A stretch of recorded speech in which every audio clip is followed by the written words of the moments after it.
And now I'd like to welcome you to today's webinar, The Art of Influence, an Essential Workplace Competency. I'm going to hand things over to our featured presenter today. He is an award-winning New Horizons facilitator, Dr. Jason Pugh. Jason, you now have the floor.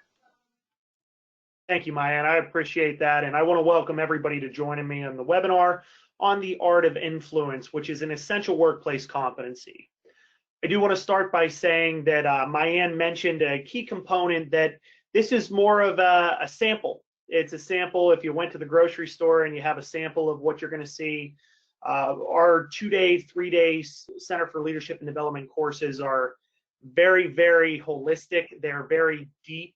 They are very individualized, whereas this is more about seeing some of the concepts that we teach. So we wanted to make sure we provided a nice sample for our Center for Leadership and Development and offer this for you so you can be able to understand what it is that can truly make an impact in your business. So one of the topics that I wanted to focus on today was really important about is the art of influence, how we can better influence people in what they want to accomplish. And so just so I can describe a little bit about my background so you understand who the person is in front of the mic, I am Dr. Jason Pugh. I also go by Jay. I have 3 to 4 years of software and educational leadership experience. I have about 12 to 13 years of teaching.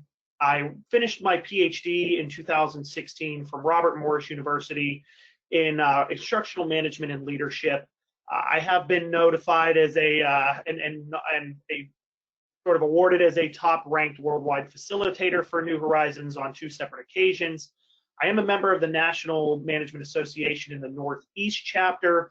The reason why I like to mention this is because I like to stay as relevant in the topic as possible.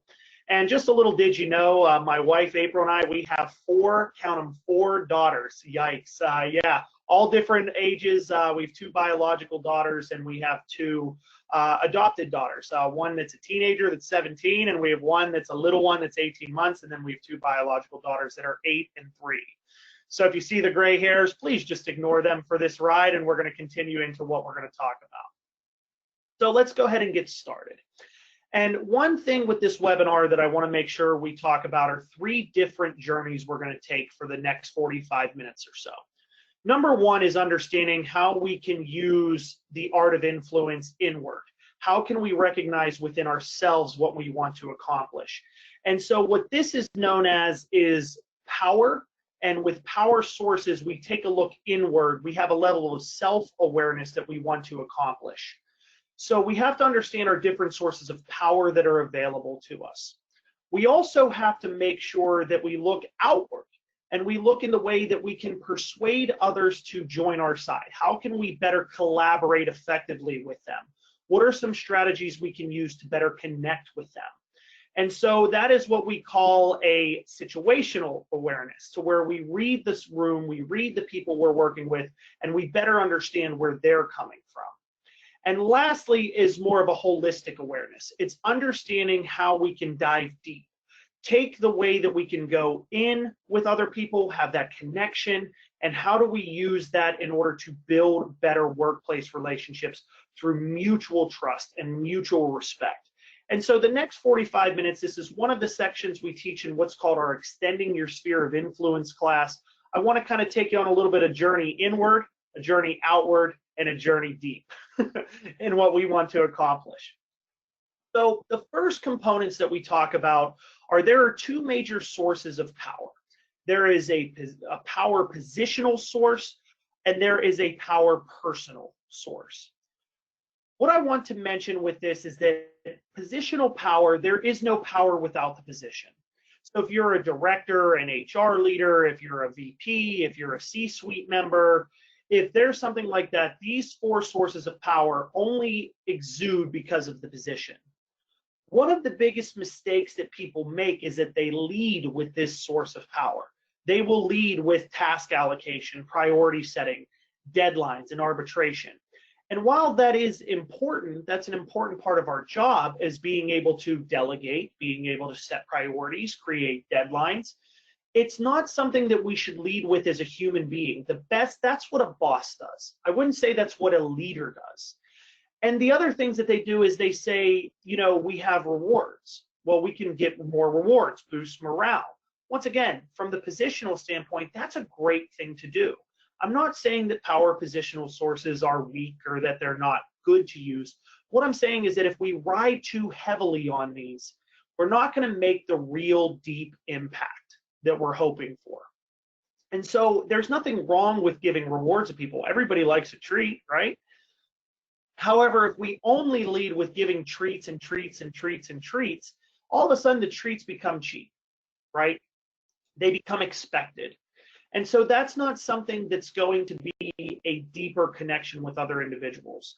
So we have to recognize ourselves to not lead with things like just delegation or rewards, or heaven forbid, even coercion. When we have things like coercion, we have to be wary of that. Once again, it's a necessary evil that sometimes we have to reprimand, we have to hire, we fire, we might have to suspend. It's a necessary evil that comes with the position. It's something we have to be ready for. But if we lead with just the ability to hire and fire, and people know they can be fired on the spot or reprimanded immediately, guess what? They're going to leave anyway. So we don't want that to happen. We want to create long, meaningful workplace relationships. And I've worked for a business to where that worked, where that was the case. I've worked for a boss that you knew that if you made one slip up, you were in trouble. And so that's not the way we want to lead with. And when we lead with that position, it's not going to work. Lastly, resources. It's one thing to know your budgets, your investments, and to share that information that people will perceive as valuable, but that's not something you want to dangle the carrot with over their head. It's not something you want to lead with in that case.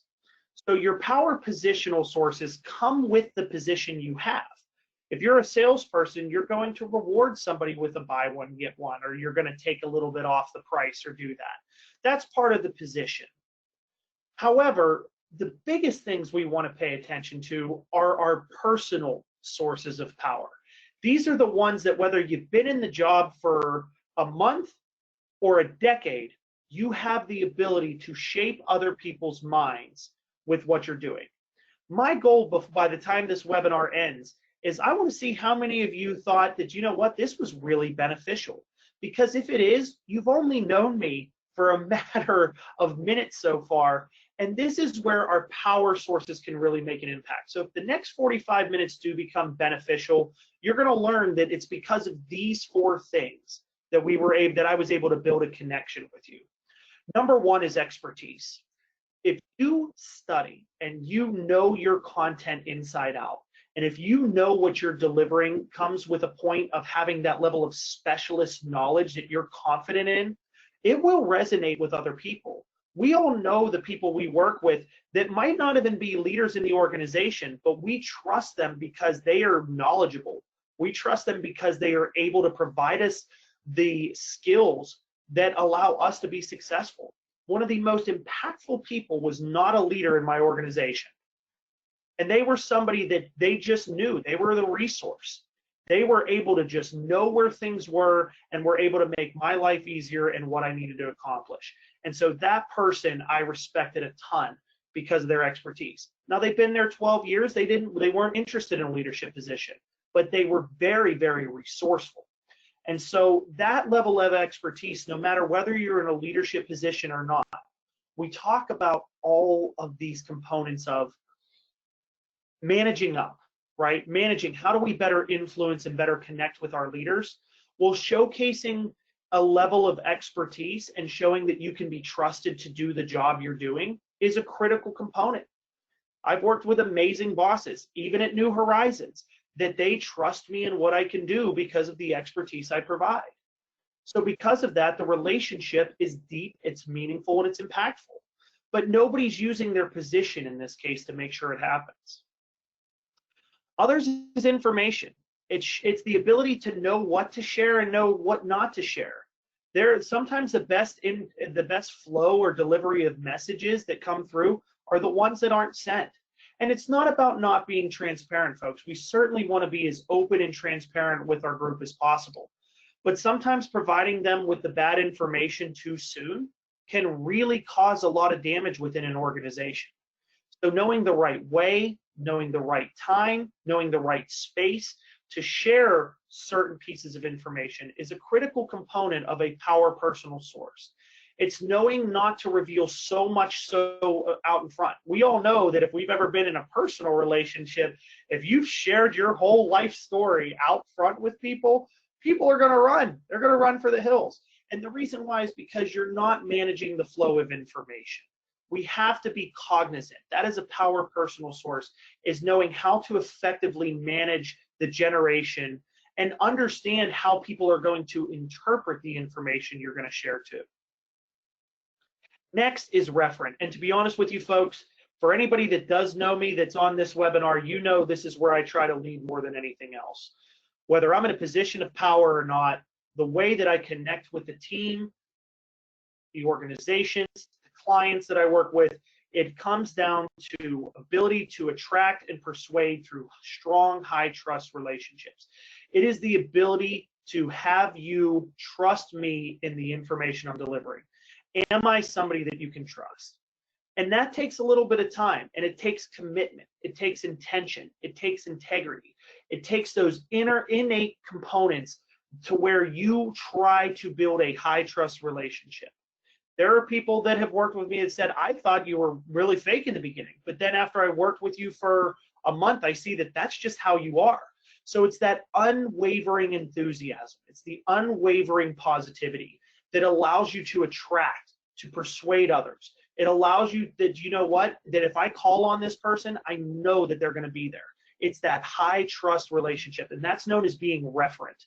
And once again, you might have just started a job, you might have left a job, you might have been at a job for 20 years. But the fact is that time is not really as relevant when it comes to being referent. It might take a little bit of time, but if you have strong, high trust relationships by your actions that you give, you have a much higher network, you have a much higher ability to influence others to do what you need to. But you have to look inward first. If you don't look inward towards that referent nature, am I trying to build high trust relationships? Am I going beyond the bar for them? Then that's not something we do. It's not something you have. And lastly, the ability to network. Knowing your network and knowing that if you don't have an answer, but knowing somebody else might, is a critical component. And so one thing I always like to say with the power of personal source is, you don't have to have 100% of the answers, but 100% of the answers you provide better be accurate. And so knowing your network and knowing your resources that can be able to provide that 100% accurate information is critical. There are people that I go to because they know the right people to get the information. And the more that you can be able to build out your workplace relations, the more likely that you're able to have more power in what you want to accomplish. But notice, once again, when we talk about this, positional power, without it, you don't have it. You don't have, many people that are probably taking this webinar probably aren't in leadership positions, so you might not be able to coerce anybody else. But the fact is that you shouldn't lead with that anyway, whether you're a VP, a CEO, a director, to where maybe you're an entry-level position. Without the position, there is no power. So it's not something you should depend on. You should depend on your personal power. Lean on those four a little bit more, because you can develop it, you can grow it, you can access it. It's always there. And the more that we take an approach that adults prefer to be asked, and there's an approach of building that trust by asking and not telling, people respond better to personal power. If you ask me if I would rather have high stakes, high reward versus being coerced or being fired if I make a single mistake, versus working with somebody that has expertise, that has the information I need, that has a strong network, that is very trustworthy, I'm going to take B any day of the week. And so that's really what it comes down to, is that personal power can truly help you gain a sense of long-term commitment in what you want to accomplish. So think about that in the way you approach others. So before putting anybody else into the equation, these are 4 things that you could do today and start working on without anybody else noticing, and just start practicing. Now, once we've taken our journey inward, the next move we want to take is we want to take our journey outward. This is where we talk about the art of persuasion. There are ways that you can connect with other people. There are. There are people that connect on different levels. And I'm going to share a story of 3 people I communicate with on a daily basis. Okay. And yes, they're all pews here. This is a little bit more personal, but this could also work in your workplace. So I have the ethos person. An ethos person in this case is who I like to call this pew here is what is my sister, who is Jen Pugh. She's about trying to do things the right way. Everything is about the right way with her. So if you're going to do something, you do it the right way. Don't ever, lie about things, have integrity, have honesty. And to them, the why matters more than anything else. So ethos people are very much why and how driven. And listen to the language that when you talk to somebody in your workplace or in your personal life or in your professional life, listen to the language they use, right? Ethos people are very much about the process. They're very much about doing things the right way. They want the questions of why and how answered. And Jen Pugh is very much that way. Then we have the pathos people. And that pathos person is my wife, April Pugh. She is somebody that whenever you talk to her, it's about the who. And no, not that great rock band that we know from years ago, but more about it answers the question of who we are impacting. Who are we making a difference for? Any decision she makes is about looking for the greater good.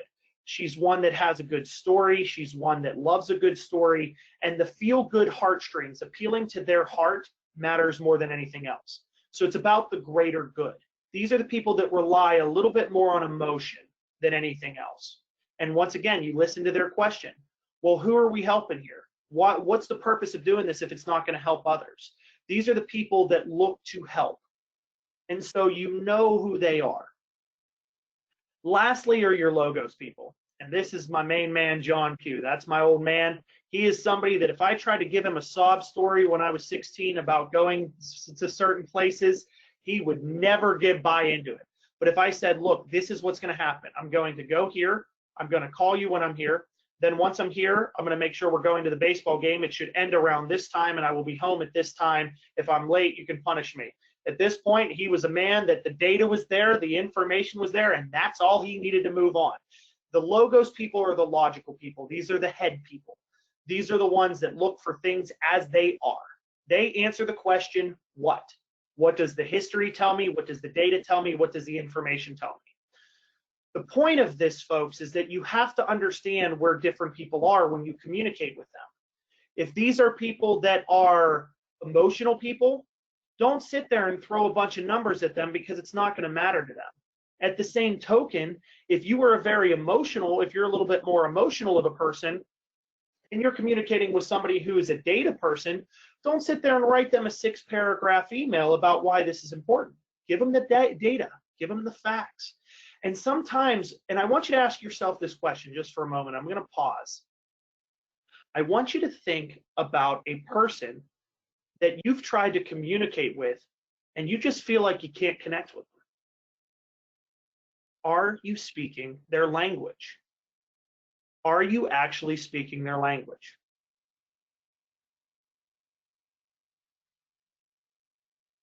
Maybe the next time, whenever somebody's looking for information, they might want a checklist so that they can ensure something can be done the right way. That's your ethos person. What they don't want is somebody to lie. Don't lie to them. Sometimes it's about who they are as a person. You know what? If somebody's not a good person, I don't trust them. I don't care how good they are at their job. I don't trust them. That's their pathos talking. So when we talk about the art of persuasion, it's the ability to speak somebody else's language. You have to be able to connect with them in a way that speaks their language. And so if you're presenting information to somebody, don't sit there and give somebody numbers that doesn't want numbers. Don't give somebody a checklist that doesn't want a checklist. Don't give somebody a story if they don't want a story. You have to be able to communicate on their level. So if you are a leader, I'm going to challenge you to focus on your team and listen to the language they use. This is called situational awareness. It is being able to read a room, read a person, and understand the language they're speaking to you. And we all know who they are. Now, in my work environment, I'm going to give 3 more people that can tie into this.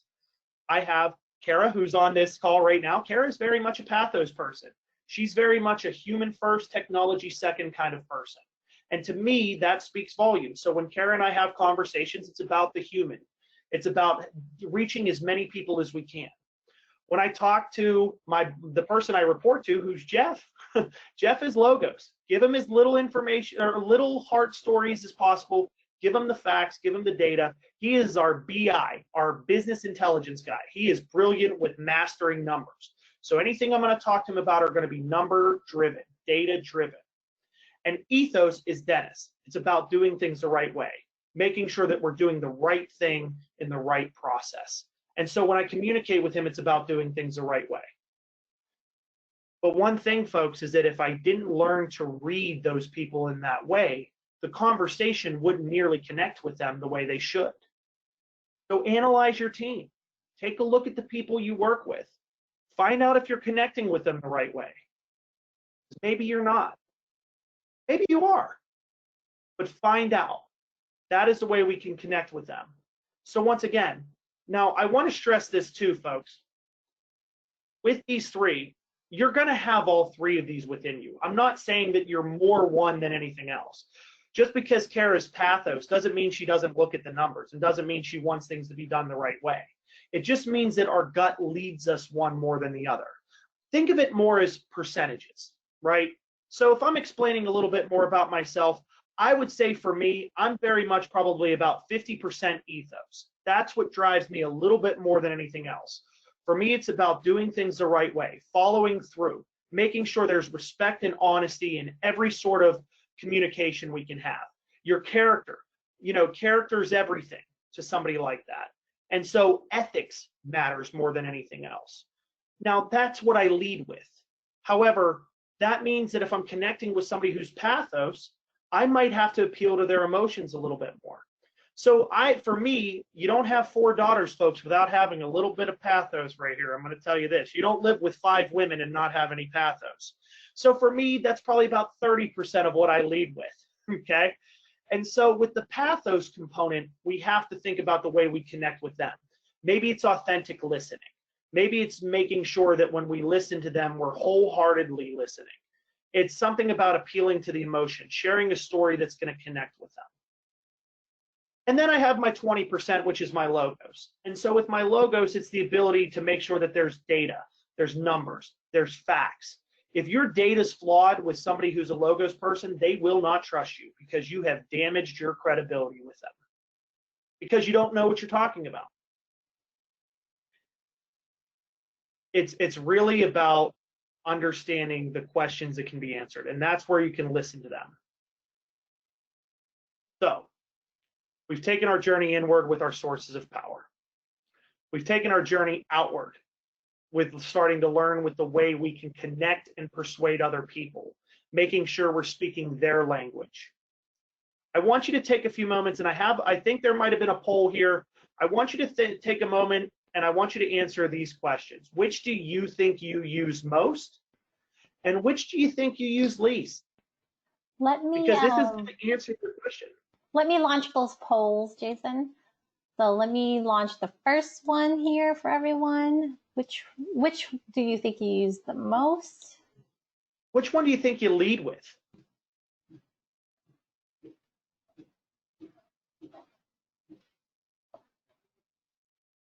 All right, give everyone a few seconds here.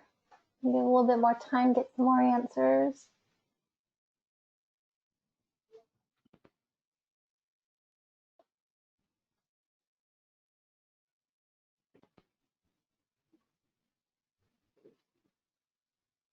All right, I'm close the poll. The answers here, 46% say ethos, 25% say pathos, 31% say logos, and 6% aren't quite sure yet. Hey, no worries there. So sometimes you might not be sure because you haven't evaluated yourself in that way, and there's nothing wrong with that. You could also do a self-reflection too on what you lead with a little bit more. Nothing wrong with that. While it's important to know what your gut leads you with, the next poll question is really going to make the biggest impact for you. And so what I'd like for you, I'd like Mayan, if you can, ask them the second question. Which do you think you need growth? Which do you think you don't use enough? All right, I just launched that poll, everyone. Feel free to answer.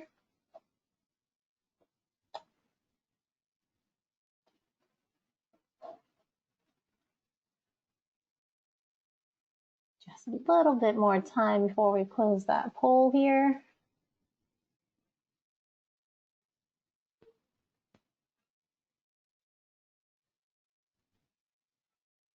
All right. And the answers we have here is 15% say ethos, 39% say pathos, 35% say logos, 11% not quite sure yet. Wow. So think about this for a minute, right? So if you're a logos person and you were pretty high in a percentage of logos, but the one you use the least is pathos, think about if that's the way that maybe there's a misconnection there, right? Maybe I'm speaking too much in numbers and not enough at heart. Maybe that's something I have to work with, or vice versa. Maybe it's something to where I try to give more of a vision and I try to do things the right way, but maybe that doesn't matter because I'm not explaining who it's impacting or what data I have to back that up with.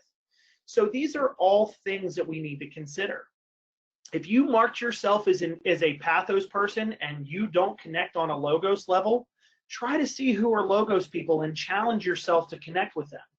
Maybe it's providing them more bullets, more data, less words, right? And I'm sure some of you are preaching that if you're a logos person, you're like, preach on. But here's the thing, logos people, if you're a logos person and you're not connecting with people that are more pathos people, maybe it's more stories, maybe it's more connections, maybe it's about explaining who we're helping by doing this, because that's when you're going to get people on board. And so that's what I want to make sure of in the way we connect with other people. I really want you to reflect on this once you're done with this webinar and really think about the way that you connect with the people you work with. Because if you're missing a persuasive level with them, this is the number one reason why. All right, well, thank you for participating in those polls. I really appreciate that. And so what that leads us to, folks, is one of the last focus points. The idea, and I'm going to ask a question, and maybe we can do this by a hand raiser, Mayan. You spent 30 minutes with me. I want you to hit the hand raiser for a minute. If you would say, do you know what? I trust him. I trust this guy on the camera. How many of you would say that? There's 660 attendees here. How many of you would say, do you know what? I trust this guy.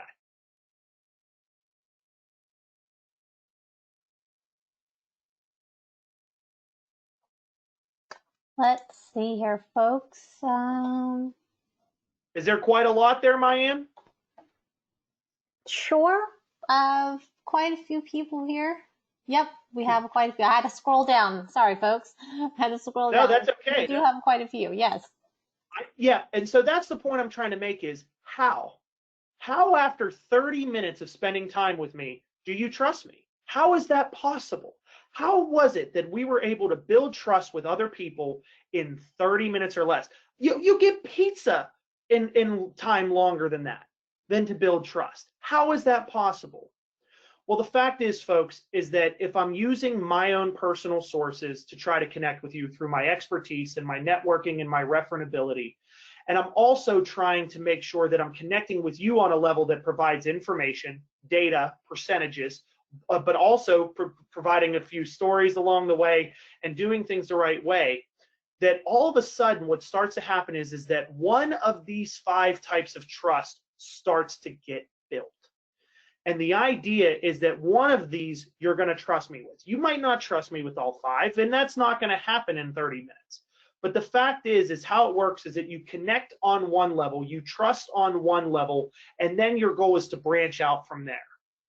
So your goal is to build. And that is the dive deep, folks, is that probably many of you, I would say, that most of you would trust me. There are 5 different types of trust. Number 1 is a trust of integrity. Trust of integrity goes to that ethos approach, that, you know what, I trust them on a several basis component because they've always done the right thing, right? Some of it's a trust of competence. No matter what question I ask them, they always know, or they know the resource.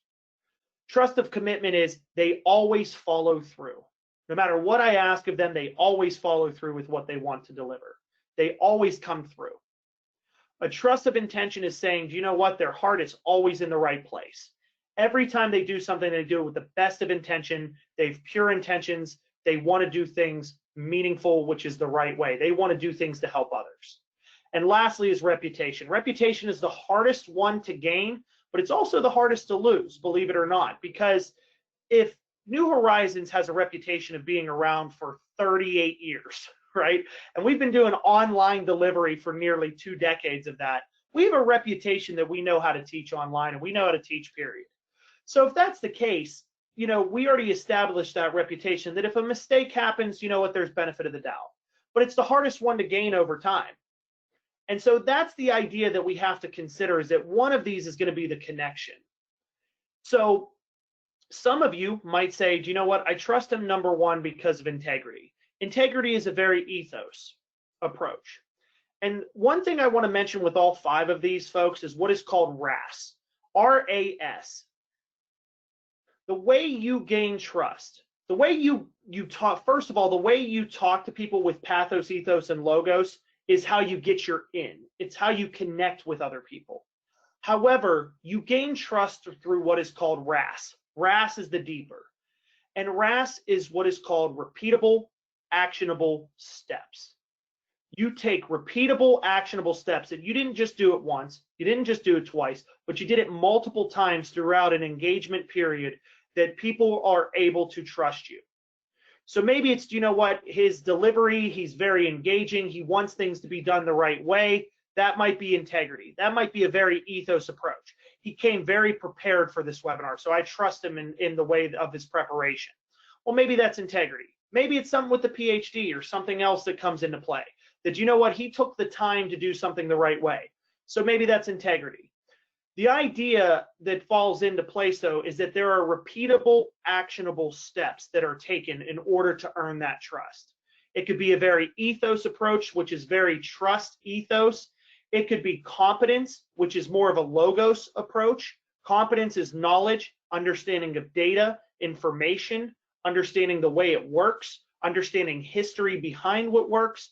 That is a trust of competence. I trust him because of what he knows. Trust of commitment is the follow through. And for those that know me, they'll probably lead towards number 3, that, you know what, this person's committed to the cause. He's committed to making sure that there's follow up. There's making sure that if somebody needs something from him, he always follows through. Maybe that's a trust of commitment. Trust of commitment leans a little bit, it depends on the way you view commitment. That one's a little bit more versatile. Sometimes it matters a little bit more pathos, that you're committed pathos in a way. Sometimes it's commitment to the history and the study that came into it. Sometimes it might be the commitment towards that he always follows through and does things the right way. So that one's a little bit trickier in the way that that's the way that follows through. 4 is very much a pathos, that if your heart's in the right place and it's always in the right place, I trust him because of his intention. He's doing this for the right reasons in the way that this could help as many people as possible. So that might be intention. That might be a very pathos driven. And lastly, we talked about reputation. Reputation, normally, folks, I'm going to be honest with you, number 5 doesn't quite happen until at least a few of those first 4 do. What I'm going to suggest with you is that once you find one, hold on to it and build out.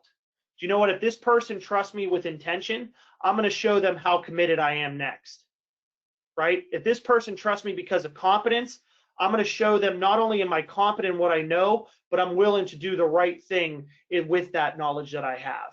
So it's building on and branching out with your 5 types of trust. And for the people that know me most, maybe all 5 of those are where that comes into play. For the people that know you most, maybe look at your spouse. They probably know you and trust you on all 5 of those levels. They might know that, you know what, your heart's in the right place, you always follow through, you're committed to the relationship, you're a person of integrity, you're very knowledgeable in the things you know, and you build a good reputation as a spouse, all right? But that's the way that you have trust, is that you build that out in your workplace relationships and you dive deeper through repeatable, actionable steps, or RAS. And so that's what those 5 are. Trust comes, folks, in many different flavors. They certainly do. You know, there's integrity, you know, it might be about what you know, what you do, what values you have, how committed you are to your verbal contracts, how much you have somebody else's back. And it might come down to, you know what, how does our network perceive us? Maybe you trust me because you trust New Horizons. Nothing wrong with that. So the idea, though, folks, is that we have to value the importance of trust and follow through with those actionable steps on a daily basis. I'm going to challenge you all. And once again, one final thing I want to mention with this before we get to questions. This isn't going to happen overnight. It's just not. However, it takes practice. It takes time. It takes effort. It takes energy. And so one thing is that if you're not tired by the end of the day because of the relationships you built with other people, you might want to start. Because that's really where true influence comes into play. And it is an art, folks. It is an art. It is an art. It is like painting a brush and working your way to connect with other people. Interpersonal skills are very much an art, but you have to be willing to practice it to get better. So before we get to questions, I just want to mention, I didn't know if you knew this, you know, with this time of kind of, you know, this COVID-19 and where, you know, learning is even more important than ever, you know, in the way we adapt to situations. I do just want to mention that, as I mentioned before, New Horizons has been teaching virtual live trainings for nearly 20 years. So if there is something that you're interested in a class, you know, you have your account executive, you have your educational consultant, please reach out to them. Please reach out to your local center. You know, we want to help. And I think one thing that Kara's message sticks out with me that I want to share with a lot of people is that we are very human first, technology second. We want to help. And if there's any way that we can teach you, help you learn something new, help you gain more value in your leadership and development roles, maybe you're looking for change. Maybe you're looking for change in your organization. You know what? Our culture isn't what it should be. That's where we come in to help. And that's what we want to do. And so all of our facilitators and instructors, you know, we're trained to teach face-to-face, virtually, and many of us have high satisfaction ratings. We are very successful in this. We learn how to teach in multiple modalities before we're even hired. And so many of us come with a lot of experience. And the Center for Leadership and Development First, there's 26 different titles that you could have, anything from executive leadership, you know, to just even discovering your leadership voice. Maybe it's something that, you know what, I want to work on my presentation skills or my business writing. Maybe it's something of, I want to communicate better with my team. Well, we have influence. You know, we have influence classes that can be able to do that too, just like this one. But not only do we have the classes, but we also have 50 to 60 post-class resources as well. So the learning just doesn't end with the class. You have so many resources to take with you. There's teacher aids, there's learning activities, there's ebooks and videos galore you can take with you for additional guidance. So this was, once again, this was a sample. Hopefully you enjoyed the sample. If it is something that maybe you're interested in, reach out to your account executive or your educational consultant. Call your local center and see what we offer. But hopefully, if you're in this webinar and there's 620 of you, 650 of you, you know, I hope that I actually get to see you, who you are, and get to share a little bit of time with you and share a little bit more information. And with that said, I think it's a perfect time to open up the floor to questions. Thanks so much, Jason. I'll give everyone a couple minutes here to just type in the questions in the questions box, and we'll read them on air. We do have a few that's already in there, but just echoing a lot of what Jason said, you know, if you're interested in any of the material that's been presented on this webinar, or if you just have questions regarding what's available to you, please definitely contact your local center to get more information. You can do that by logging on to newhorizons.com and doing a zip code search just to find the center that's nearest you. Just another note on webinars. Our webinar schedule is continuously getting updated on our website as well. Please click on the webinars link just to view our full schedule and to register for any upcoming sessions. We have quite a few that we have in the pipeline that are getting ready to be put up. So look forward to having many of you join us again. And a friendly reminder that I will be sending out the recording link later today, just so you can pass this on to any colleagues who may have missed this session, or just to review anything that you may have missed. So just jumping into questions here, Jason. The first one is, what if you were just promoted and roles changed for you? The role change has been difficult. What should you do as someone who is in a position to influence? How do you go about navigating that?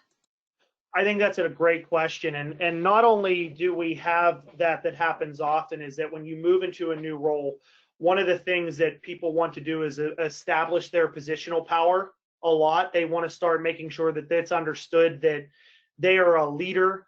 And so the first thing that I would say is to work on the things that got you into the position in the first place.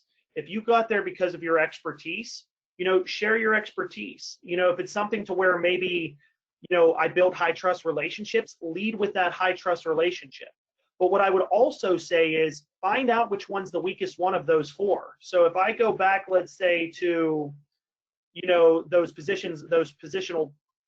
power personal sources rather.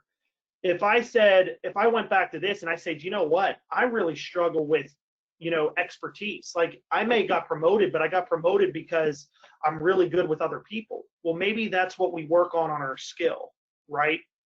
Now, I will say too that we do teach in evolving into the manager's role. We teach discovering your leadership voice. We discover, sometimes it's about mastering positive assertiveness. How do we gain assertiveness in the way that we can be assertive in our leadership role, but also make sure that we're positive about it? I think there's a lot of different strategies to use, but if we're talking in the context of this webinar and what we can use in moving into a new role, I would say absolutely focus on these four things more than you possibly could. Focus on what your expertise is in.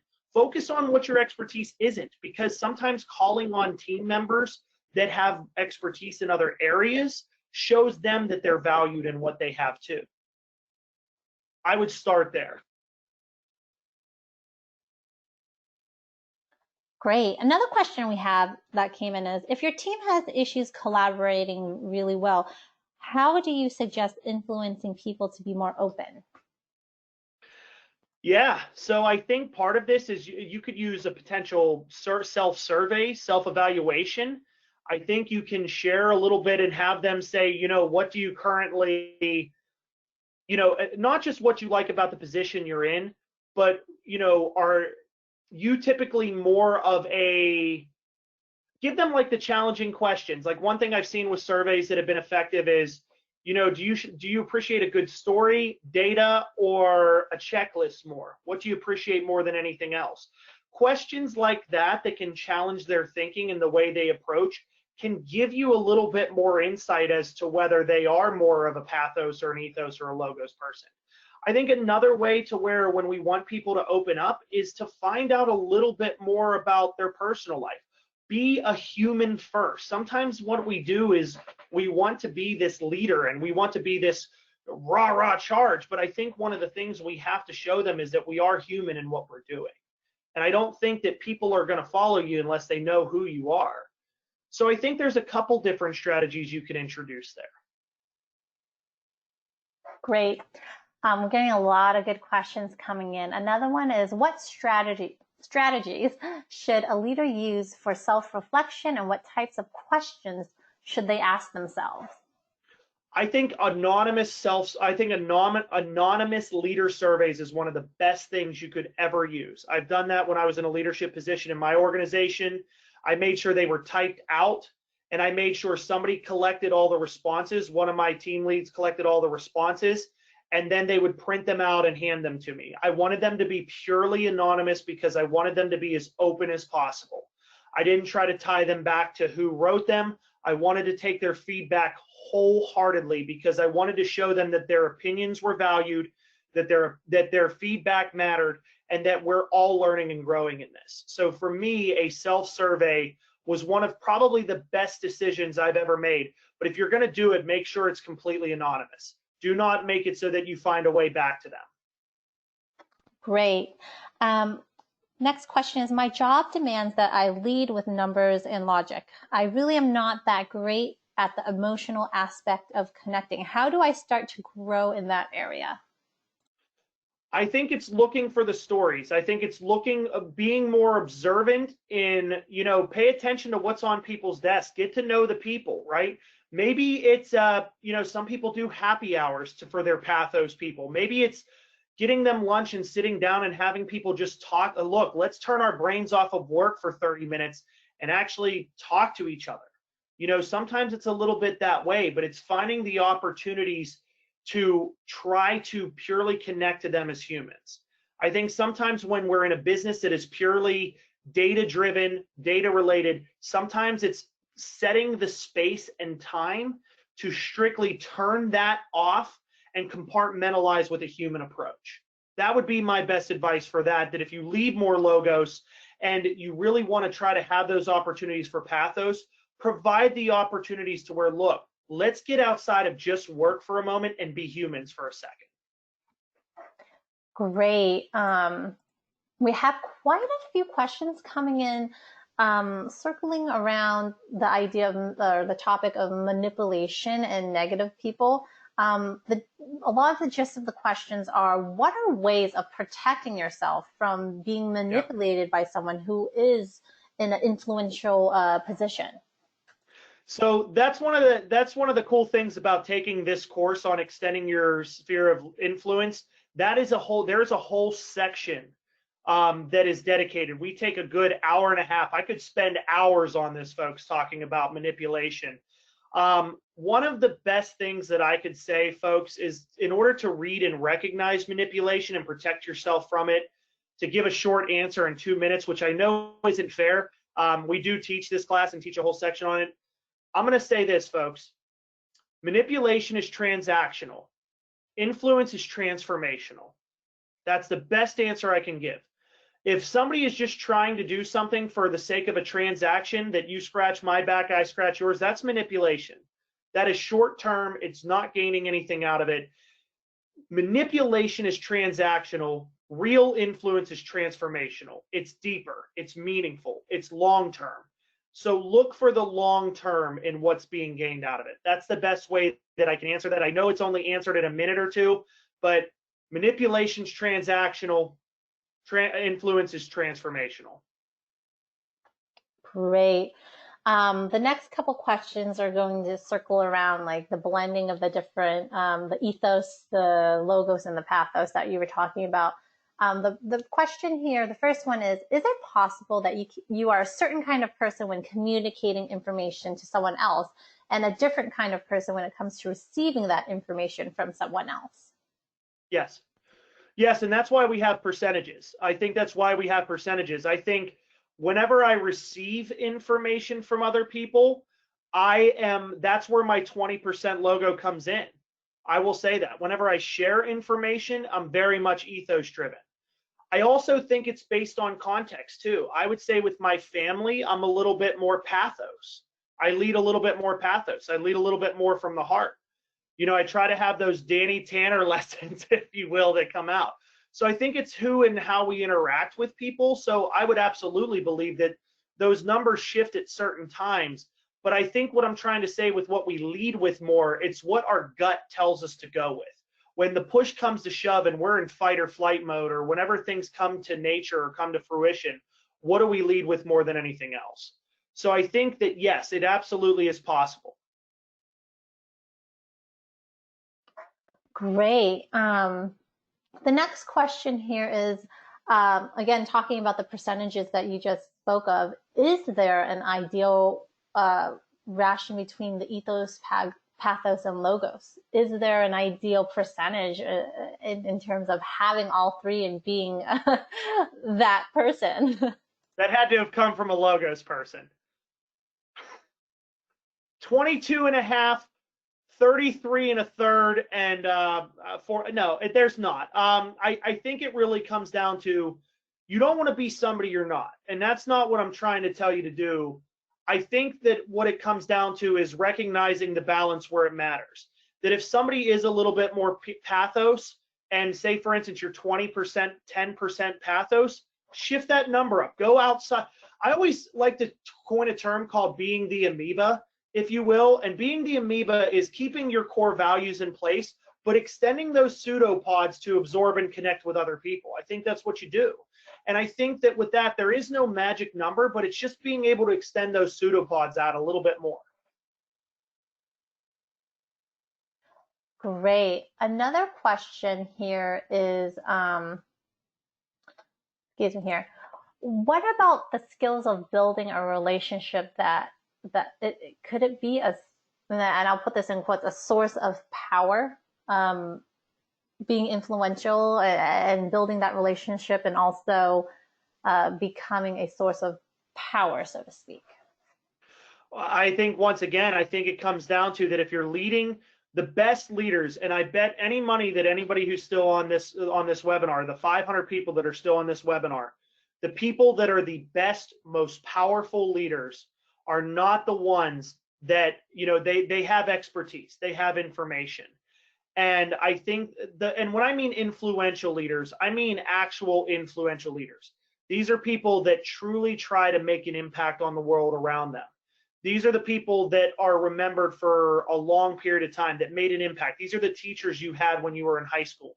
These are the college professors you had. These are the bosses you've had that have made it. We know who the leaders are that we look to. And I guarantee you that all of them mastered these four. They mastered these four sources of power: the expertise, the gathering and knowledge of information, being able to gain and attract people through trust. And they were people that expanded their network. And so one of the other things we teach in the Extending Your Sphere of Influence class is the ability to gain a better network. And I think that's where the best people in power come into play, is that they learn how to branch out a lot more. Great. A couple questions on just team and trust. One is, what if you started out on the wrong path? How do you reset the trust balance? I think ownership and accountability. I think it's owning and saying, look, I got off on the wrong foot. And to be honest with you, I want to be better for you guys. And I think it's, once again, I think there's a level of authenticity that comes into play. I think it's a level of ownership. I think that the more you hide it, the more that they're not going to see it. I think that's a step one, is the ownership and accountability. I think step two is the actions that follow, those RAS, those repeatable, actionable steps that, whatever I can do to help, I'm going to help. And I'm going to show you every day until it becomes something meaningful, right? Until it clicks. Because if you've made one terrible mistake and you've made 99 steps in the right direction since, the mistake becomes a lot smaller. Great. And this next question, it might be kind of a reverse of what the previous one was, but this person says, I manage a team whose expertise is not my expertise. How do I gain trust in that direction? I think look for their expertise. I think have it be a meeting of the minds. I mean, for me, although I might be an expert on this topic, there are still things that I learn every day. And so I think looking to other leaders, looking to other, experts on this. I mean, any class I teach, I mean, there are books upon books behind here from other leaders that I've learned from. So I don't think there's, it's one thing to have expertise, but I think that's how you grow your network. I think you look for their ideas. But the only thing that I'm going to say, though, is if somebody else has an idea, give credit where credit's due. That if there's something that's taught, make sure that you give them credit. If you learn something from somebody else, say, do you know what? Diana had a great idea, or Jim had this amazing idea. Give the credit where the credit's due, because you're showing humility and you're showing that, what? You're giving credit where credit's due, but that's how you make the masses of expertise come through. Great. I know we're heading up to the top of the hour, but we have a couple more questions we can squeeze in. This one's kind of interesting. The question is, and hopefully I'm asking it correctly, are these types of personalities more useful than segmenting people into a driver, amiable, expressive, and analytical bucket? No, I think whenever we're talking that, I think that's more thinking styles from what I'm gathering is that when people are analytical, it's the way they think. I think when we're talking about persuasion, it's the way we communicate. So I think both are absolutely effective. I just think they're used as different tools. You know, Abraham Maslow once said that if the only tool in your toolbox is a hammer, you're going to treat everything as if it's a nail. So I think where we talk about the analytical, that, you know, that's a thinking style. That's pulling out a screwdriver. You know, maybe what we're using here when we're talking about influence and better communication with other people is, you know, we're using, you know, a wrench. We're using a, you know, there's something different. You know, there might be a hammer versus a wrench or a screwdriver versus a saw, but it's being able to use the right tools for the right situations. Great. And one of the other questions here is, how do you handle or address when your manager isn't speaking your language but projecting their language onto you? I think so. There's a great author here. There's a great author. It's Mark Goulston and John Ullman. It's called Real Influence. Persuade without pushing, gain without giving in. The idea is this: you have to leave your here for their there. So if you're trying to pull somebody towards your direction, it's not being done the right way.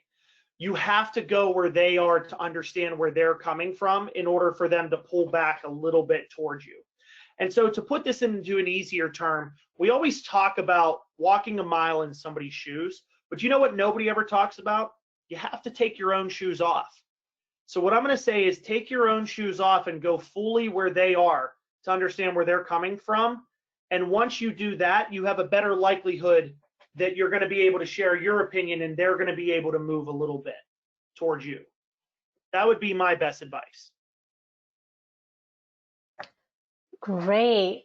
And just kind of piggybacking off that recommendation on books, a question someone did have is they really enjoyed our session, but wanted to know just a couple books you recommended just to learn more about the art of persuasion. Yeah, I think that's perfect. I think, once again, Real Influence, Mark Goulston, John Ullman's a great one. That's probably the one I would recommend more than anything else. I think that if you're looking at things like, you know, being able to connect with different generations, sometimes it's influencing different generations. Lindsay Pollock's The Remix is an amazing one. If it's something a little bit more customer service driven, you know, and making more of that, I think Shep Hyken's Amazement Revolution is one that I think is excellent. I think it depends on the industry that you're in, but one thing that I would lead with more than anything else is John Goulston and or Mark Goulston and John Ullman's Real Influence. Persuade without pushing, gain without giving in, I would lead with first. I would start there. I think it's a great book. Wonderful.